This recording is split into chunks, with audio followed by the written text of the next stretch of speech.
a wanderer. Well, we'll have the shock treatment on her if she goes too I'm gonna buzz her if she goes too far out of the way.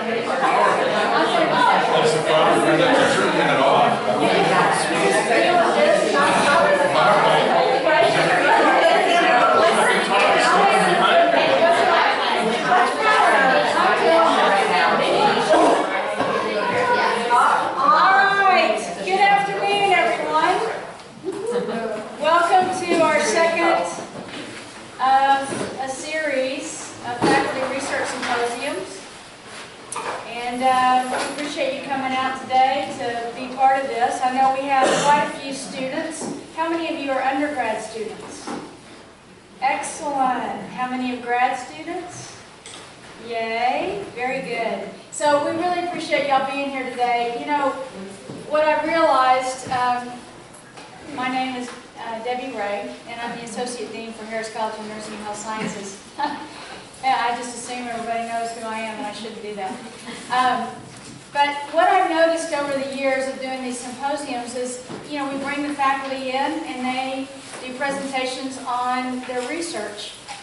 But it dawned on me, before I put together the program for this year, that sometimes it's really about the details of how do we get things ready within our research. And, you know, faculty just kind of go through the day in and day out regulatory things. And we assume that everybody understands what they're doing, and then the faculty each day go and train students on this process. And I thought, well, wouldn't it be nice if we just trained as many as who want to come and do this around lunch so that we're all on the same page. And I just have to tell you before we get started that the page has turned many times on what the process is. So the process that we're going to go through today is where we are now. I think we've come a long way with the different pieces of it. And I think I can safely say, and these two can tell us otherwise if I'm wrong, but I think I can safely say that where we are with the IRB, the DRB, the process with sponsored programs is much more solid than we've been in the past, I would say. That doesn't mean that we won't have things to change, but I think we are at a place where at least we know who has what roles, where we're going with those roles, and where you need to go to find information. So that's what we're going to be doing today to help you with that. And I've got two others with me that I'll introduce them individually as we get to their slides. But without further ado, oh, one more thing. There were bookmarks out front, and those bookmarks have the schedule for the rest of this year through December 2014, and the spring, for the 3 in the spring.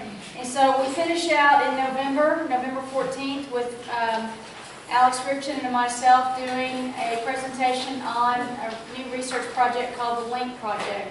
And so that'll be happening on how we need to play more in schools and what we're doing along those lines.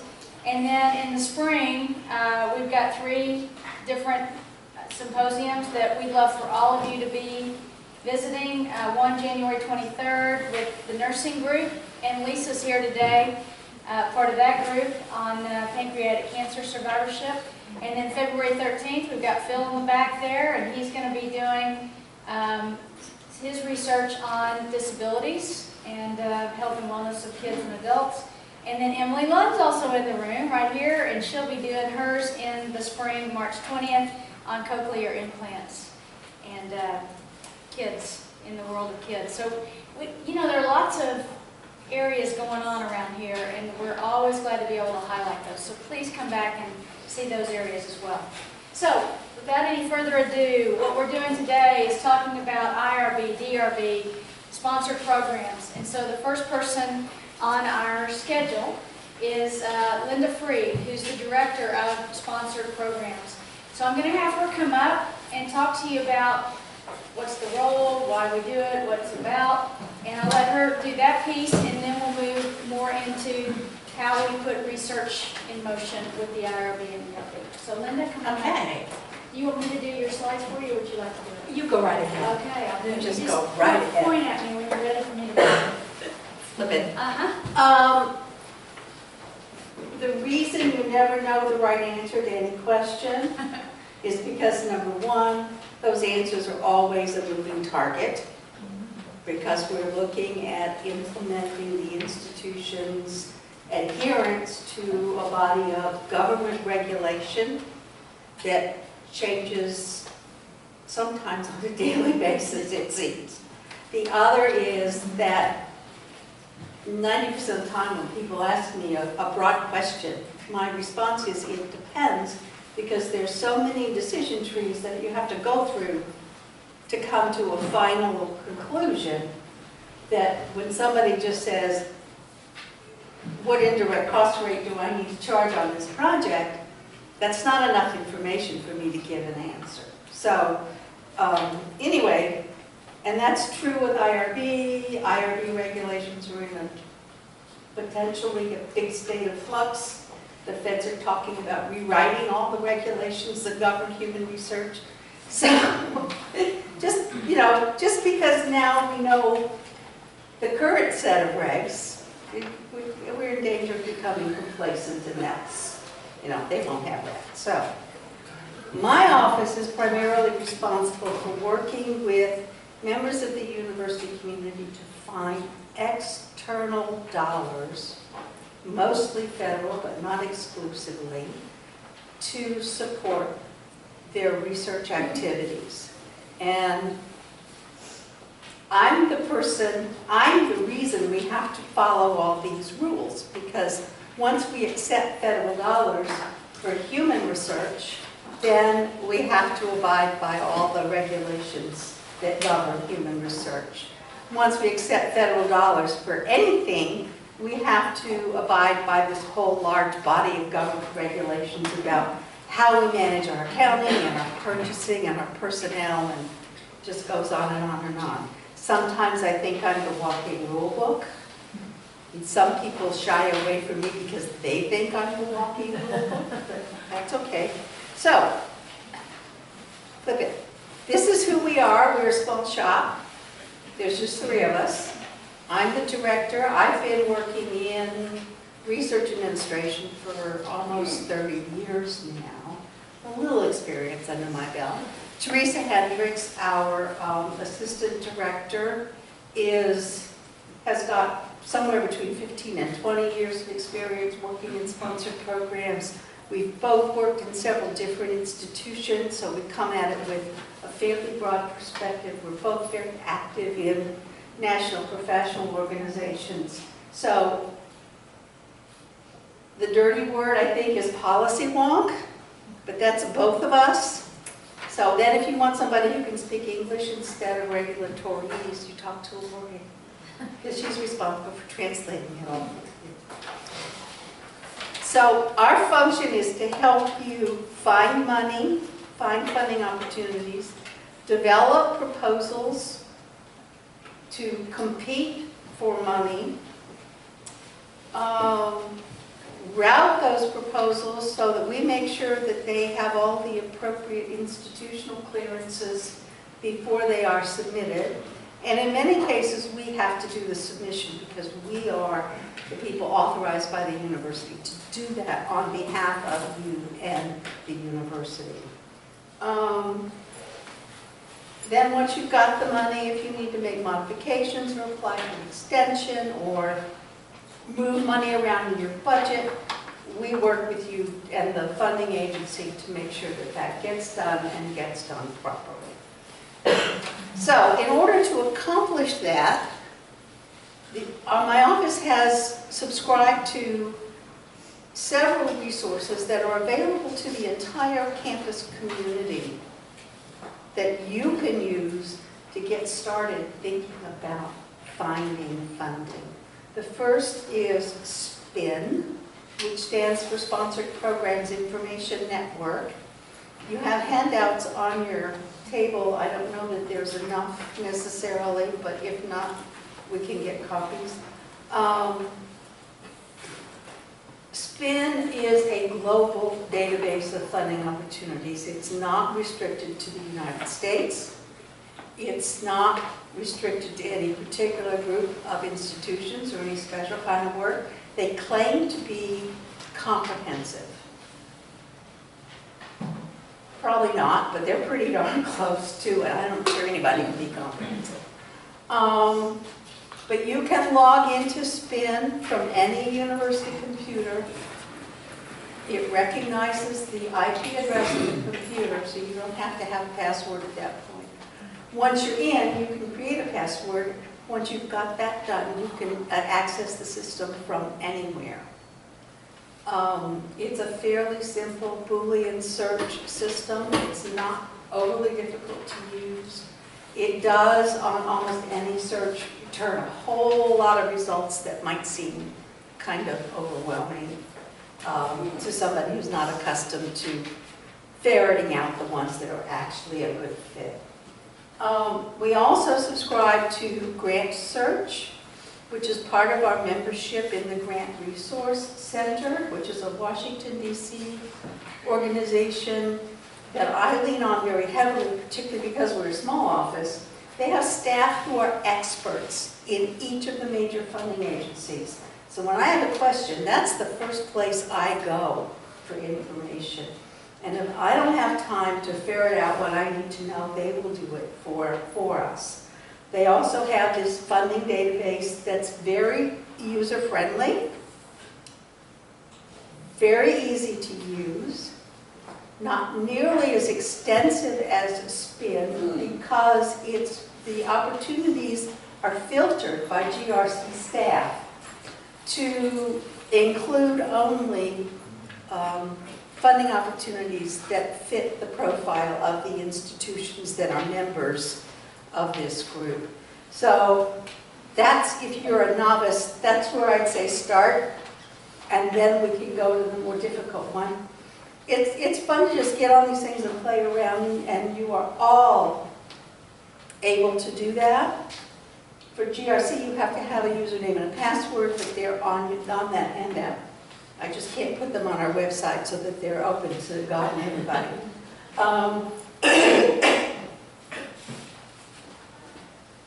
If you stumble in trying to do a search, give us a call. One of us can help with that. And there are other ways to find out opportunities too.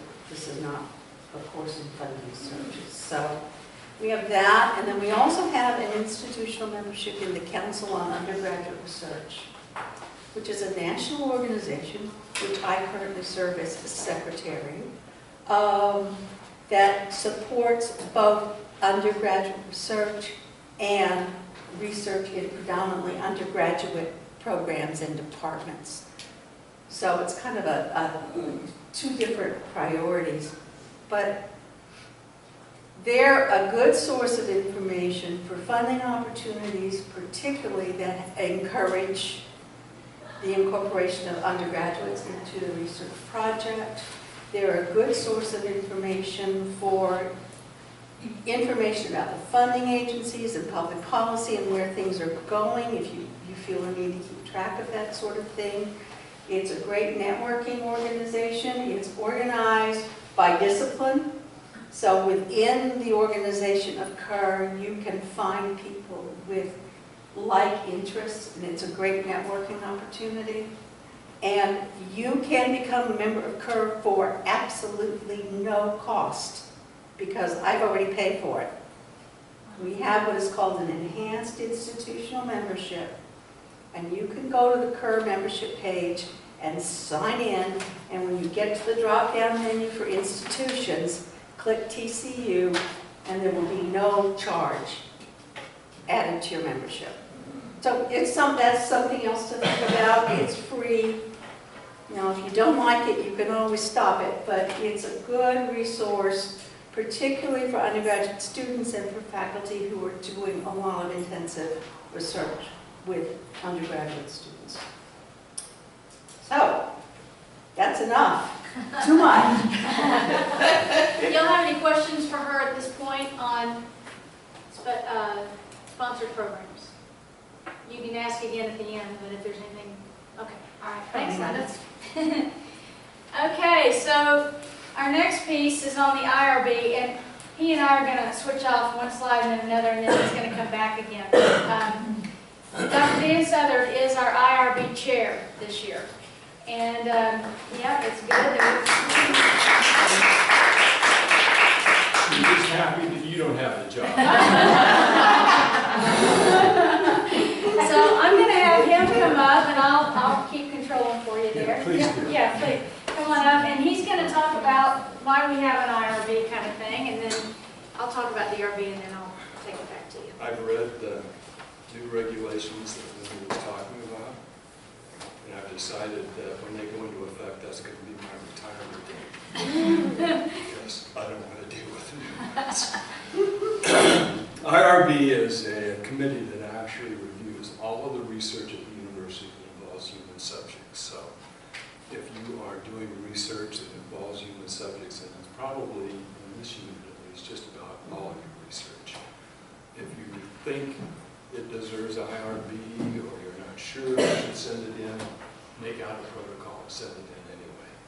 Because there are different categories that we'll talk about here in terms of IRB. But anything that involves human research at the university is regulated, as Linda said, by government regulations. So all the decisions we make are governed by those regulations. And one of the regulations is if you do human research, you've got to send a protocol to make sure. And what the committee does is we review these to make sure that each of the studies that are done present only minimal risk for the subject. Minimal risk, good definition is if the risk isn't any greater than what you might normally encounter on a daily basis doing similar kinds of activities, that's minimal risk. If it's greater than minimal risk, then you've got a problem. So it has to be sent in. So if you're thinking about doing research and it involves human subjects, you've got to send that in to the IRB committee. There's, well, how many of us? 13 on the committee. It's a bunch. Yeah. And we review, we're on right now 102 protocols for this year. So probably by the end of the semester, I was telling that we will likely have about 120 protocols. Most of those, I don't know what your next slide is. Yeah, that's okay. I never use PowerPoint, so those of you that have any classes know. I don't feel comfortable with something behind me. But most of those are what? You were going Most of those IRBs that come in are actually expedited. There are different kinds of reviews that you do with IRBs. You have exempt. Exempt means that if you have a protocol that is minimal risk, and there are certain categories for this, by the way. And all the categories and all the regulations are on the website for research and sponsored projects. So you can get on there and look and see if my category or my particular protocol needs to be exempt or expedited. I'll explain what that is. You can find that out because it lists all of the different categories. Just because you fall in a category doesn't mean that it's actually exempt. Exempt means that once it's been exempt reviewed, there's no longer, the IRB no longer has to worry about that particular project. There's nothing else that you have to do. IRB is not going to contact you. You have to refer back to the IRB. But you do not determine exempt. If you have a protocol that you think is exempt, you still have to submit a protocol. And then the IRB co-chair, and by the way, I'm the co-chair, Tim Barth is the other chair of the committee. The IRB co-chair will determine whether or not it's actually exempt, and then let you know if it's an exempt protocol, and then there's nothing else you need to do. Another category, if you turn in your protocol, is expedited. An expedited review means that it's minimal risk. It has to be minimal risk. There are 7 categories for expedited reviews, and you can look those up on the website. If it falls under expedited review, that means the full board doesn't have to review the protocol. The IRB co-chair, whichever one you want to call it, the IRB chair will review that and actually send that back to you for whatever revisions need to be made. And the whole committee, the IRB full board committee, doesn't have to review your protocol in that case. That's another category of protocol. And then full board review means that the protocol has to go before the entire full board in order to be approved. Full board review is basically for those protocols that involve blood draws that are more than 550, I can go through the whole thing for you, but it just bore you.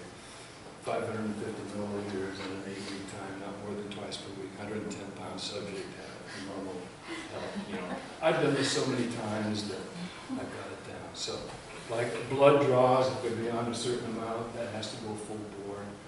Anything that involves prisoners has to go full board because there's a coercion factor there. Special populations will go full board. Anything that involves X-ray or MRI has to go full board. If your subjects involve pregnant women, assuming the pregnant men aren't theirs. If there's pregnancy involved, it has to go full board. So any of those go full board. Other than that, I would say that, just based on my 3 months experience doing this, about 85% of the protocols that we receive are expedited reviews. And I'd say maybe 10 to 15% actually go full board. So most of the reviews that we get, that I review, are actually expedited reviews. And they don't have to go full board. Now what that means is, it means that if you submit something and it goes full board, you have to wait until the committee meets. We meet the second Friday of every month. And you have to wait until that committee meets before you get a judgment on your particular protocol. Now, you have to submit. I don't know if this is going ahead of where you're at. It's okay. I can Because adjust I'm just as going we to have go. a- That's fine, I know. So, you have to submit your protocol. If you submit your protocol before the 22nd of the month, you'll make it for the next meeting. So if you wanted to have a protocol for the next November meeting, it's too late. You wouldn't get in. So it's the 22nd. So if you submit a protocol by the 22nd of November, we would review it the second Friday in December. So you have to get that protocol in before the 22nd if it's a full board review. Now, if you think it's not going to be a full board review, or you're not sure, make sure you get it in by the 22nd. Sometimes, just because it meets the criteria for expedited review, doesn't mean it will be expedited review. Because there are other criteria that I have to look at in terms of determining whether or not this is going to go full board. So if there's some question there, you want to make sure you get your protocol in by the 22nd. What did I say about it depends? Yeah. Yeah, there are other factors. It isn't just, in fact, in the regulations it says, here are the categories for expedited review, but basically the person who reviews this has to make a decision about whether the risk is worth it to the subject in this case. So if that's not the case, even though you may request expedited, they won't. Now, in fact, you can request expedited or exempt. There's actually a cover page when you submit your protocol. And all of the forms for submitting a protocol are on the website for research and sponsored projects. If you go to that website and you click on compliance, it'll go to it, it'll list all the regulations, it will say here are all the categories for expedited review, for exempt review. You can figure out where your protocol might lie in terms of what you're doing with human subjects. And then you can request an expedited or an exempt review on that cover page. Then I'll look at that if it's a faculty member. By the way, I review all of the faculty protocols. Tim Barth from psychology is the co-chair. He reviews all the student protocols. So if you're a student that's doing research and is human research, you would submit your protocol to your DRB. Yeah, we're going to talk about this. And then it will go to Tim Barth. So before you leave, let's just go ahead and get yours done. So if we Good take, idea. if we take you to the website where information has to be downloaded to go then to IRB, that's the sponsored programs website right here. So sponsoredprograms.tcu.edu. And when you go there, then up here at the top, it has all forms, quick access. Now students, if you're doing minimal risk studies, you will be able to go through DRB, which is a different set of forms. They're not really different, it's just a student version. But on this one with the all forms here, if you go down to IRB forms, you see where my little cursor is, and click on this, it brings up the whole list of information that you need in order to do what Dr. Sutter needs in his office to be able to see the IRB process. So, Dan, do you mind right now if I pull up the protocol review? Go ahead. Okay, I'm going to pull this up, and he's going to talk for just a second about some of the pitfalls that sometimes happen to individuals who are submitting and then don't have either the right information, or they don't have, let me go ahead and this. Yeah, just leave that on. Yeah, there you go. Yeah, thanks, Dave. Uh-huh. This is what I'm talking about when I said cover sheet. This actually comes over your protocol. You have your protocol, which is your request for protocol review. You put this cover sheet on there, and then you just fill in the information here. And this is what I was talking about when I said you can request an exemption or expedited review, but you have to have a reason for that. And generally, the reason follows one of those guidelines in terms of there are 7 different reasons you can do expedited and 6 different reasons for exempt.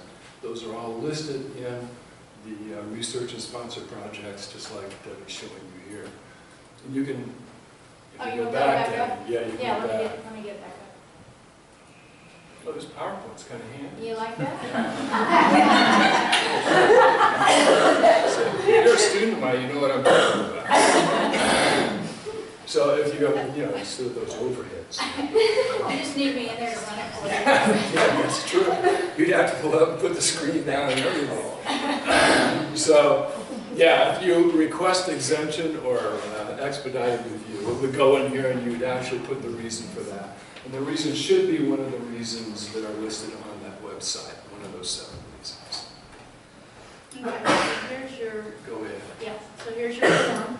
And this is the review request. So And- here's, you might want to talk to him about these 2 things. Yeah, basically, when you submit your request, if you're submitting as a faculty member, you submit to IRB faculty submit. It will come straight to me, and then I'll make a decision about whether it goes full board or if it's expedited or exempt. If you're a student, you go IRB student submit. And when you go IRB student submit, well, actually, you'll go to the DRB Yeah, first. yeah, we'll talk about We'll talk about yeah. that later. Alright, so- Ignore that one then. Never mind. Disregard my last. Okay, so all of the information you have on this review request is placed, it's actually very logical, and you just need to answer the questions. So in this case, this is all just demographic information. You go to the next page, Yep. Debbie. Mhm.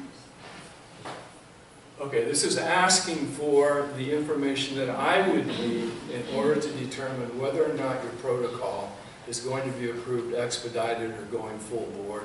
And when the full board meets, they're going to look at all of the answers you have to these questions and make sure that you've answered those correctly, make sure you've answered those to the extent that we understand that you've got minimal risk on your subjects before you can actually get approval. So basically what you need to do for background, it's like a research review. If you look at a research review where you tell us basically what's been done in the past, you refer back to actually articles, research articles that might support what you're talking about in terms of your background. And generally after talking about that, you actually list, you actually have a little bibliography there or a reference list of the articles that you actually cited in your background. Subject population, again, if you just go through, and this is where people really mess up on this, is they don't actually answer the question. It says, describe the characteristics of the participant population, including yada, yada, yada, yada, and people won't do that. They'll say, well, we've got 10 subjects. I'll go, well, who are they? Where do they come from? What age are they, etc. So you've got to describe that population. Recruitment procedures, same thing. And it lists here. It actually lists for you, this is what we want to hear. This is what we want to know about when we read this. If you follow those directions and you actually do this, you probably won't have a problem.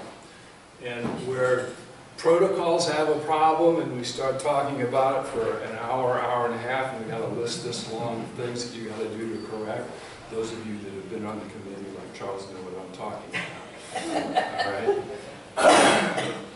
It's because somebody didn't follow those directions, basically. If you answer all the questions that are here, do exactly what it says for study procedures, for example, we're asking you to tell us exactly how you go through and collect this data, because we need to know that if we're going to be able to determine whether or not your protocol is approved. For data analysis, don't just say I'm doing an ANOVA, okay? Tell us what the independent factors are, the dependent measures, and all that good stuff that you hear, because some of us like to read about statistics, believe it or not, okay?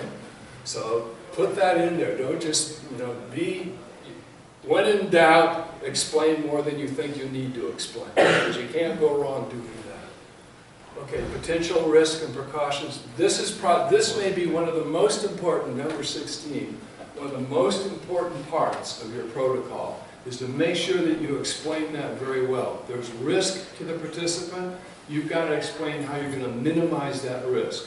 What are you doing to make sure that this person is going to be safe, for example? Or at least that risk is not beyond what they might normally occur on a daily basis. Dan, can I ask a question? Sure. So if somebody is doing a survey, and I'm sure many of you in here are doing that kind of thing, and you're thinking, well, survey, what kind of harm can be done from a survey? But you're looking at eating disorders or some type of mental depression situation or something that could really trigger an individual if they read or saw a certain question. So in that case, from things that I've heard before, y'all would really rather err on, look, something could happen, and so we're going to have a psychologist that we have recommended, or the counseling center or something. Would you prefer to see things like that? Definitely. Yeah, in that area. Yeah, anytime there's risk, you need to show how you're going to reduce that risk. And even in a survey, there might be a confidentiality matter there. So even in a survey, you might find out, there might be information like you're talking about, which could be confidential information you don't want other people to know about. And if you can actually link up the data with the name of the person, that presents a risk. So you need to indicate how you're going to reduce the risk. So I would say, of all of those, number 16 may actually be one of the more important things that you need to do. And then, as I mentioned, next is confidentiality. I'm not sure we need to go through all of this today. But I think they get the idea. Just, if you really just address the issues of each of those numbers, and we've got them numbered, so you can actually just go by number. And in fact, when I make comments to people, to PIs, they send me a protocol, and I see some mistakes they made, I refer to the number. I just say, number 16, you need to make this change. Number 17, you need to do this or whatever. And then if you do those things, it'll be approved. I'm going to ask you one more question on that, Dan. When would they need to fill out a HIPAA form? If you've got information, private information that's health information that you need for your research, you've got to fill out a HIPAA form. Health, what is HIPAA anyway? Health Information insurance, protection. portability protection, and portability. It's HIPPA, that's all you need to know. It's a HIPAA form, and the HIPAA form is right here. You just click on that and you got your HIPAA form and you just follow the directions. And In even fact, if- I would think there might be a lot of that in the nursing studies. And even if they, what if it's data that has been stripped of a person's name? Is there still, like, if they have 3 pieces of information on there, there's still, somebody could still be tied to that, or is that It's one of those depends questions, Ah. Debbie. So Okay. All right. it might be, if it's data that's public information, it's not even considered research in that case. Okay. So if it's public information, we don't really worry about that. So as long as if the- it's some kind of private information, then we'd want to know, if it's stripped of name and so on, what are you doing to make sure that we don't find out who this person is? So what you can see up here, thanks Dan, is you've got your protocol form. If you've already done a study and you need to go back, let's say you need to extend that study, right Dan, or you need to continue. Yeah, that's a continuing protocol means that if you've got a study that has multiple years, you're going to do a study that's going to take more than 1 year. Approval is only for 1 year. So when we make approval on a study, it's good for 1 year. And that means if you're going to continue that study to further years, Before that year is up, you have to submit a continuing review protocol. And it's a little different from this one, because all you have to do is indicate what changes you intend to make on your next year's study. So you don't have to go through the whole protocol again. But if you're changing your procedures, you need to do that, indicate what those are, and then that would be approved for a year. Now, protocols that were expedited to begin with, if the continuing review does not involve any kind of changes that present risk to subjects, they would be expedited again. All right. The same thing is true with an amendment. If during that year's time, when your protocol has been approved, and let's say you want to add some subjects or you want to add some people that are investigators, there's no need to submit another protocol. You can submit an amendment request and just say, my amendment is, in this case, and that's also on the website. You can indicate what the amendment is. I want to add this researcher, etc., or I'm going to change this about the subject that I'm looking at or the protocol that I'm doing. And in that case, we can go ahead and review that amendment and okay, I can get going. Yeah. If the study is complete and you're still in the process of data analysis, submission to journals for publication, what's the best practice for, at what point can you close the study? Or do you need to continue reviewing as long as the data and the dissemination is under consideration? Generally, you close your study after you've collected your data, you've analyzed your data, and you're done. Okay. That's when the study closes. Now, we haven't done this, but actually I'm not going to bring it up unless I have to, actually. But there's actually, regulations say that you actually have to submit when your study finishes, closing, so that there's actual information there as to when it stops. But I've never received that, and I've never seen it, so I'm not going to bring it up. If you have an RV that you've submitted, like the VA, should you submit it, should I wait till I get the RV approval from the VA and then when I get RV, I'll break it, submit it to this RV, or is it same time? You don't have to wait for approval from Okay. a granting institution or whatever to submit an RV. Okay. In fact, it's a good idea to submit it to make sure that you get approval from the TCU, the university, before you actually submit it. Yeah. Okay, so I've kind of questioned it a little bit. So I'm a student at another university and I'm also a faculty here. I'm going to be doing research here, but I have to get approved through UTMB as well. Might have to have their IRB say that it's done, bring that with us, and do 2 consents, or do you accept consent? Yeah, you do. 2 consents, that's Yeah, fine. you do.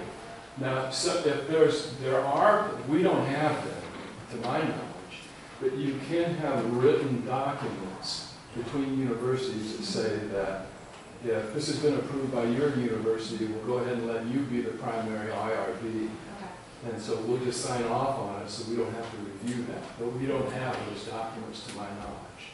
So in that case, you need to go through TCU and the other university. Now what I do is, when I review those, if you have a consent form, for example, or your review request is different from ours, I'll just make sure that their particular way they do it answers all the questions we need to answer, so you don't have to go through and make a whole new protocol review request.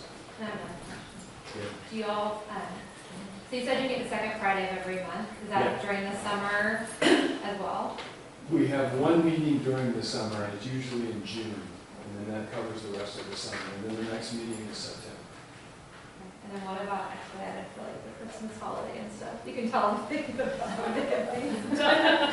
Sorry, but like the Christmas holiday, because only one of you review it. Do you guys cut it off at some point? Yeah, and say- we'll review, I forget what the date is in December, but it's the second Friday in December.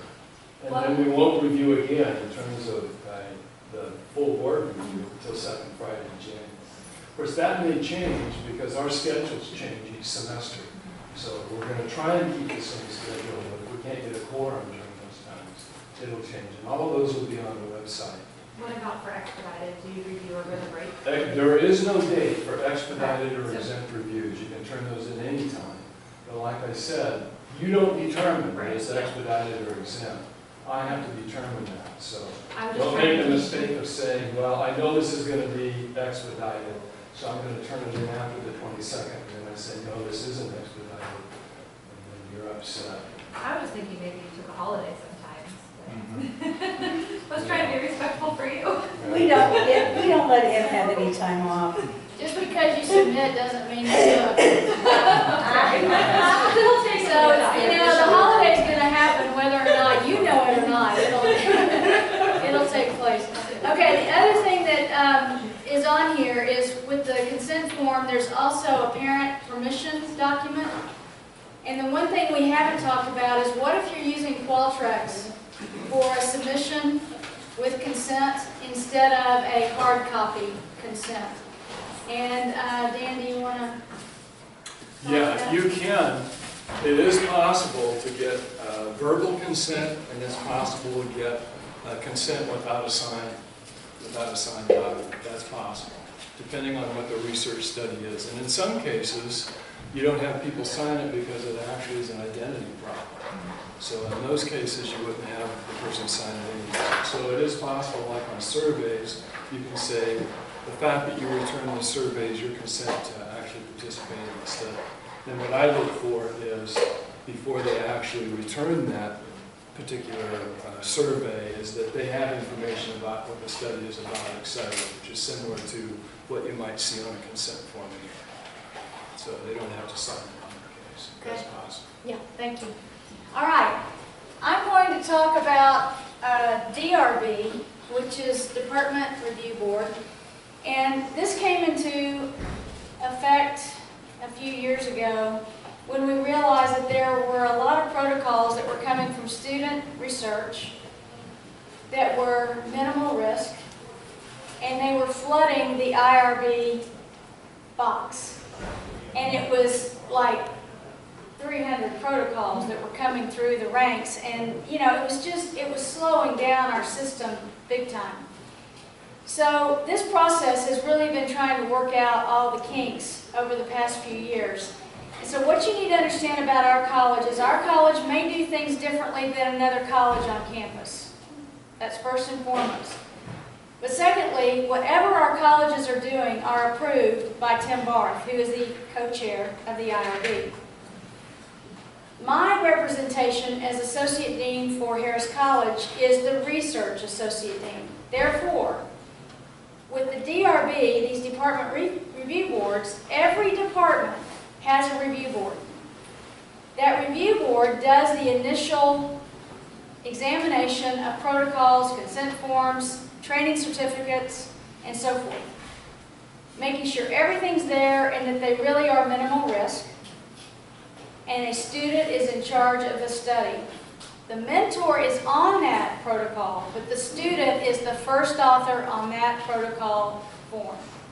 Okay? Not the mentor, but the student. Typically, surveys, even children's surveys, can be minimal risk if they are part of a program that's already out there, that you're measuring some data on those children who are unidentified or de-identified. Those can still go through Tim Barth.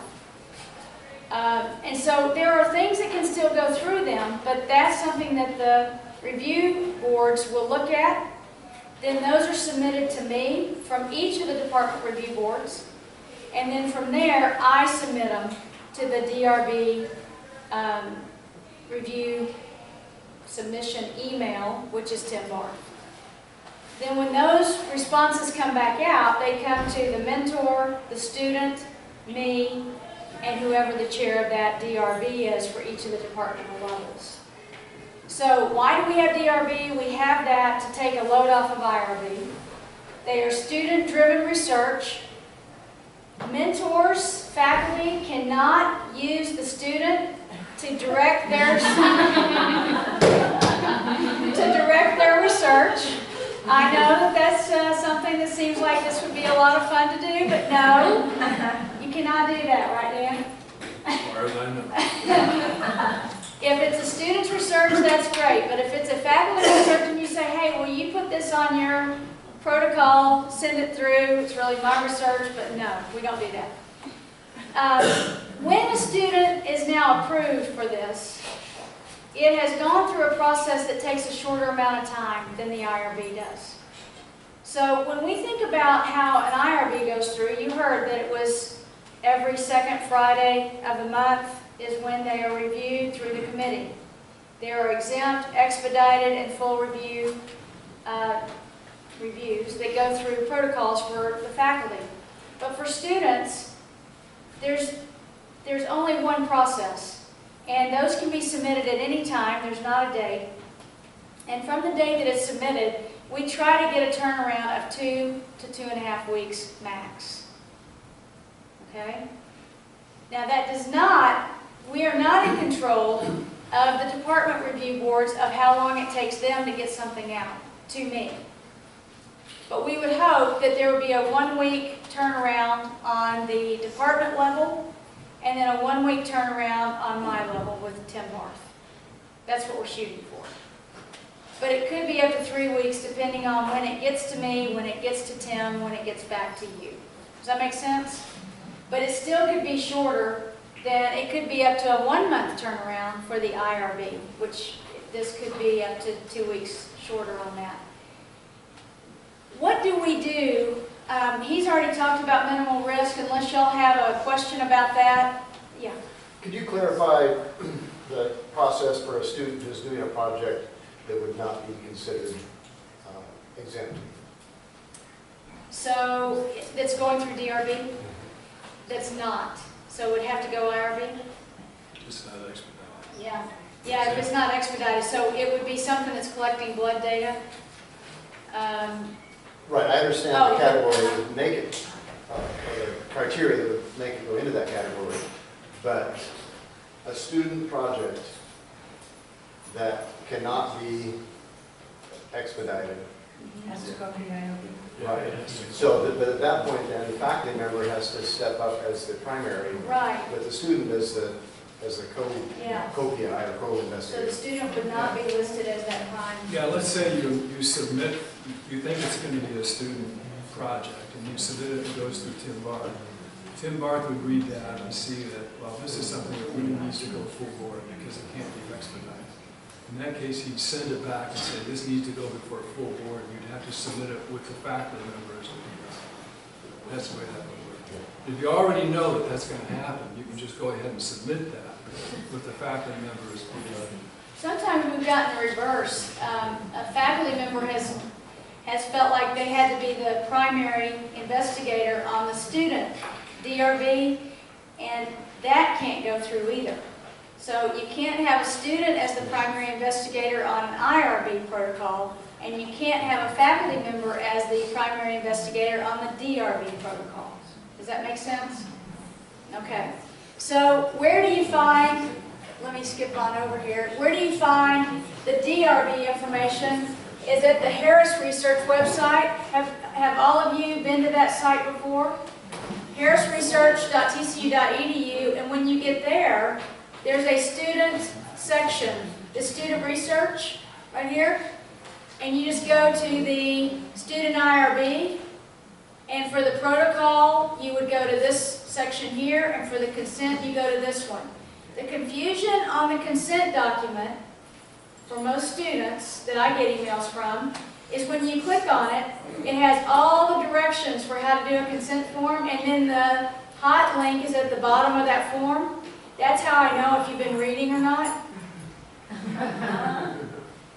I'm always messing with people's heads, so just know that if you haven't read it, then that's why you're not finding the link. So if you go to the bottom of it, the link for the consent document is actually on that form down at the bottom, and it'll bring the form up for you to complete, okay?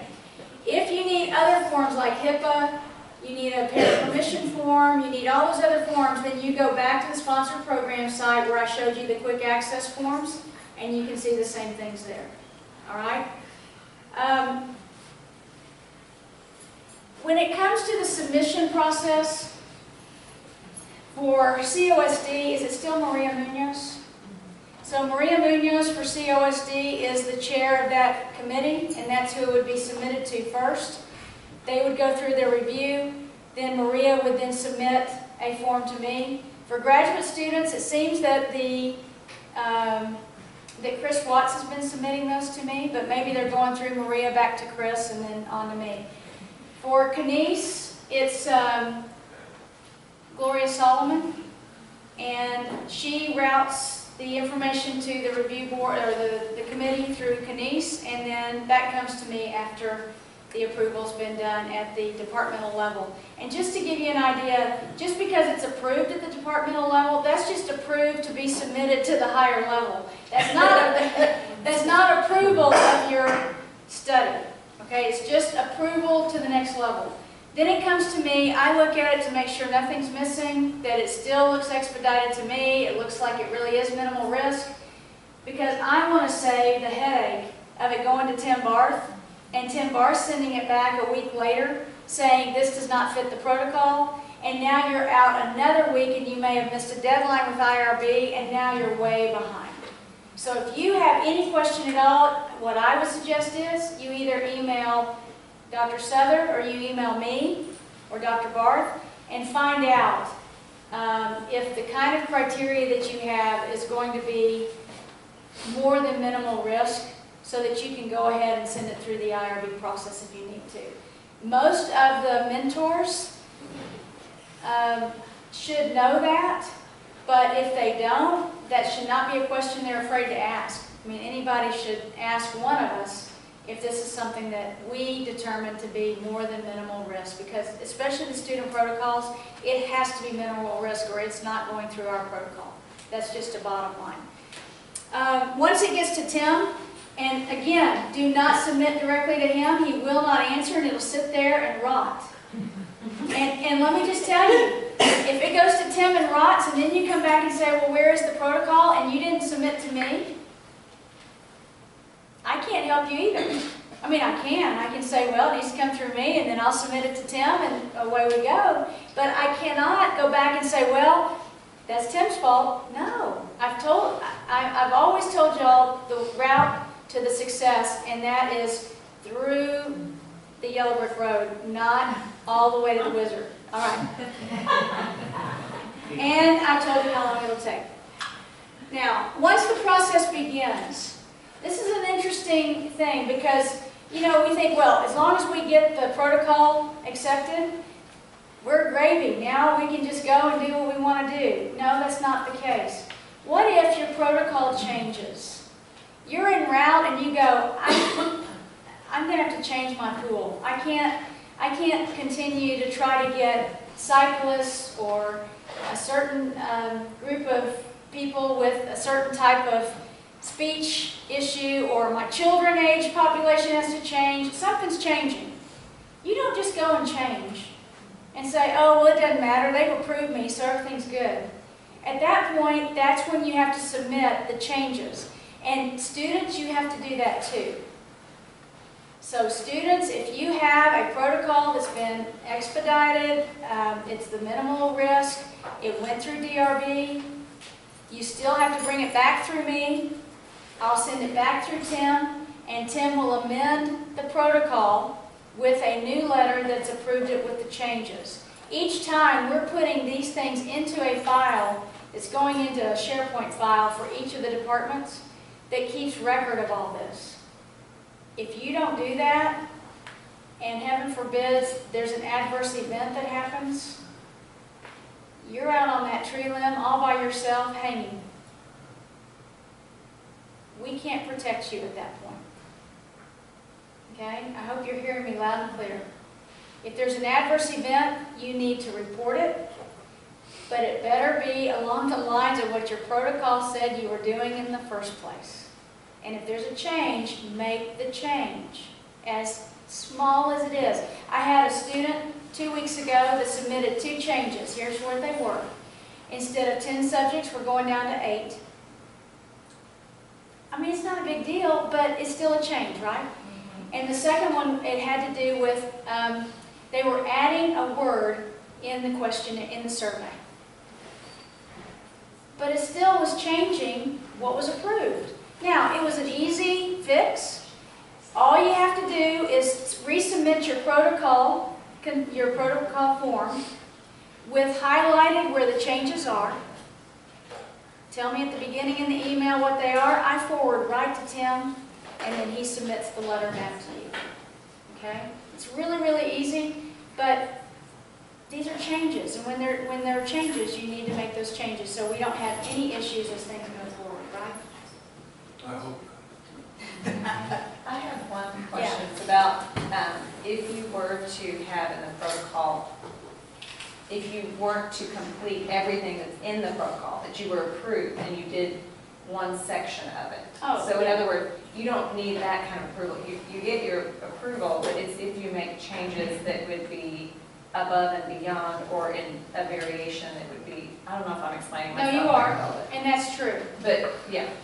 Yeah, if you only do a portion of whatever it You was, said you were gonna- and because you're shooting for the maximum of what you would do, but if that doesn't happen, if and when you do decide to do the other part, you have to resubmit. It's through Through an, yeah, it is through an amendment, but You you don't have to. resubmit the entire protocol, you can submit an amendment where you just, as Debbie said, detail what the changes are. Now, you get to you get through your project, and a couple of the questions that were already asked, but I want to make sure we're all on the same page. You get through your project, you are closed out of that project for the issues when you have completed the data collection process. So once you've collected the data, there's no more data to collect. You're in writing mode, you're in statistics mode, you're in those things. You can close out, correct? Closes out automatically after a year. But I thought that, well, I agree, but there's some language in the official governmental terms that has to do with if you're still analyzing the data, you have to continue. That's why I've always thought, why? Why does it matter? Right, if you're Why does it analyzing matter? the data, There's there's no still a risk risk, anymore. there's still a confidentiality risk that's involved. So if you're wait until analyzing after the data. analyzing? Wait until the end of the analysis? Yeah. Okay, so wait till after you've analyzed. Even if it's expedited, de-identified, all that. Pardon me? If it's been expedited, de-identified data and everything, you still. You still do that, yeah. Okay. Yeah. When the students close out a project or they graduate, there's not a formal form that they have to fill out that say this study was completed or because they're going to graduate or? Yeah, That's always been a concern of mine because I'm on that. it closes after that year, Okay, so automatic. automatically, So so. there's not a form that says this study is We're officially done. like an official form. It's Yeah, not there is, necessarily- but to my knowledge, we've never used it. There's actually a form, a government form, Okay. that the PI has to fill out Right. and send into the committee that says, this is what I've done, this is how many subjects I had, there were no adverse events. And it's really, there's probably 3 pages of information you have to fill out. Okay. And then you sign at the bottom, and I've never seen, that's why I said, I've Okay. never seen this, I'm not gonna bring it up. Okay? And I will say too, that a lot of times, and I haven't asked for this from the DRB perspective, but a lot of times when students finish out, they'll send me, just a courtesy, they'll send me an email that just says, I've completed my project, I'm done, whatever, and I go ahead and check them out of the box. But I don't go back in, I probably should, I'm probably saying the wrong thing, but I don't go back in and start emailing students to see if they finish. Once that year's up, they're closed out, and I don't check on them at that point. Let me add something to that. Yes, okay. Just so you're prepared for what's coming. Oh,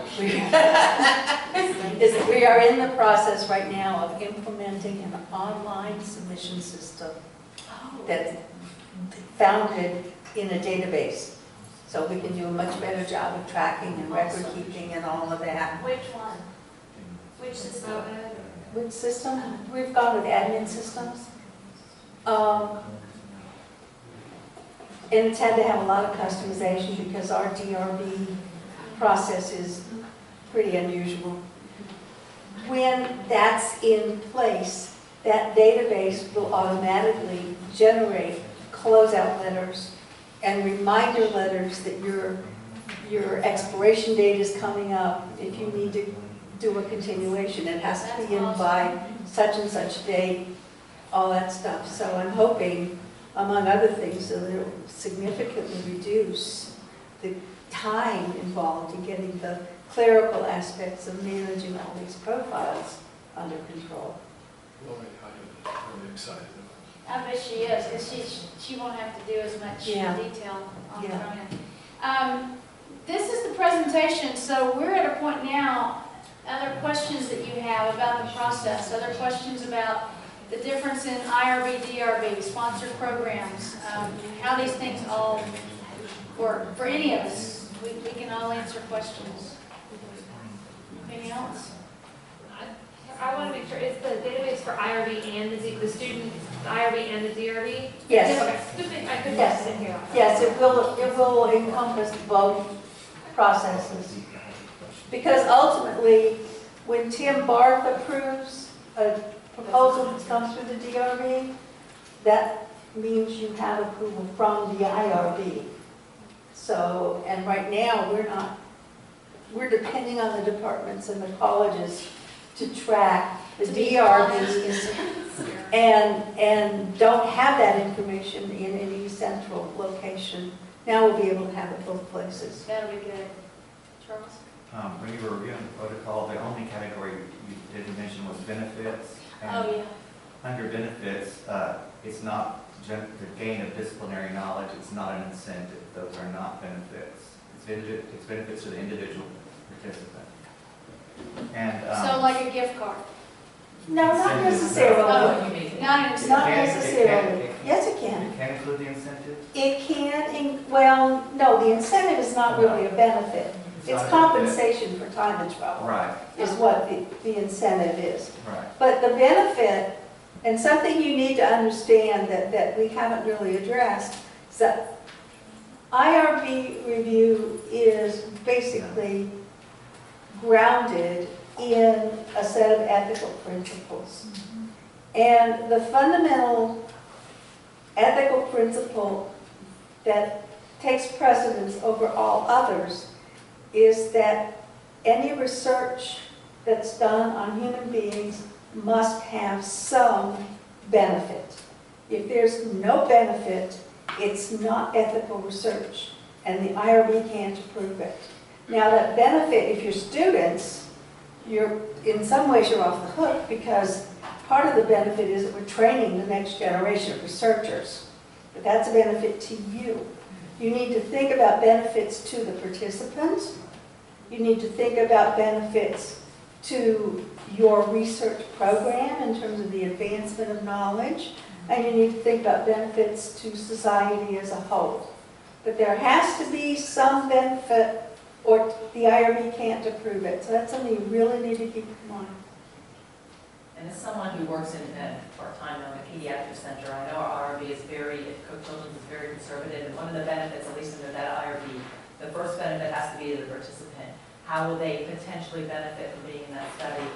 Then certainly how will the institution, and then society, sort of how they do the hierarchy. Under the regulations, there has to be a clear medical benefit if the research is medical research with children. There has to be a clear medical benefit to the child, or it's not approvable. Along those same lines with the ethical principles, we didn't talk about the training certificate. Just kind of popped in my head with ethics here. But the training certificate is paramount to anybody on that protocol being mentioned has to have a training certificate attached to the form. So when you submit, no matter who it is, what you need to make sure you do is don't put anybody who could possibly be part of the study unless they are going to be part of the study at some point, right?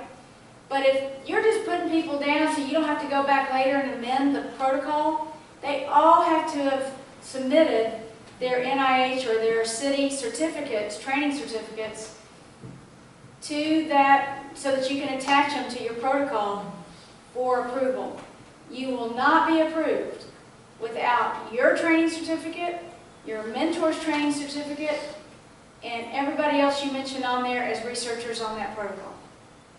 Now, some faculty get upset, and they've got several students who are going through this, and they go, well, why can't we just have our certificate somewhere in a database? It will be. It will be, but at It's this coming. But at this point, it's not, and because it's not, the faculty member just has to continue to put their training certificate on each student's protocol, just keep attaching it until we get to this place. Because that's been one of the biggest issues, Yeah. that faculty have, 6, 8 students, and that protocol has to have that individual paper copy. certificate every time, okay? So just so that certificate, getting that means you've got to go through some training online. You can go to that, we've got it on the DRB site and the IRB site. Click on it, go to it. If you're city, you can get those, you can use those through us or NIH. For special populations, it's not the researcher's opinion of whether it's a special population. No. It's the federal definition or federal regs that direct that. So even if I'm studying transgender elders, I consider them a special population, but they're not covered under the federal regs. However, However, the regulations are the ethical floor. And the IRB has the authority granted to it through the filing of our federal assurance to demand something above and beyond what's in the regulations. So if the IRB decides that your transgendered seniors are a special population, they are within their power to enroll. I can expect a full review. One other question. Study abroad, they're encouraging undergraduate research components in study abroad. If I use them as strictly data collectors, I won't know who's going to be in the course until I see the final enrollment. How do I go about obtaining IRB for that? It'd be better for him to get it through. So what was your question again, Charles? If undergraduate students are involved and it's related to a specific course, and I don't know who's going to be enrolled in that course until the last minute, do I just enter it as I'm the primary investigator, but I don't list the students at that point? And I can And just send it in as an submit them as an amendment? Because that happens all the time now. Mhm. People will say, I'm collecting this data, I'm going to use the students in my class, and I'll write them back and say, I'll need a certificate for each of your students. Right. They say, well, it's going to be next semester, so I'll write up your study, and then send in an amendment when you know who the students are, Right. with the certificate. And before they do the out-of-country component, we could do it earlier in the semester when we're in the classroom. We could require them to take the NIH review. And the other thing that you might mention, Kathy, or I'll mention, Yeah. is that certificates are only good for 5 years for faculty. So if your certificate is going to run out during the time in which you're collecting data, you need a new certificate. So if you got a certificate that was okay 2010, October 22nd, and you're going to be okay this next go around, you need a new certificate. Any other questions? Well, this has been a great turnout today. Thanks for coming out. I hope it's helped you to get your research going and being ethical leaders. All right, see y'all next time. Make sure you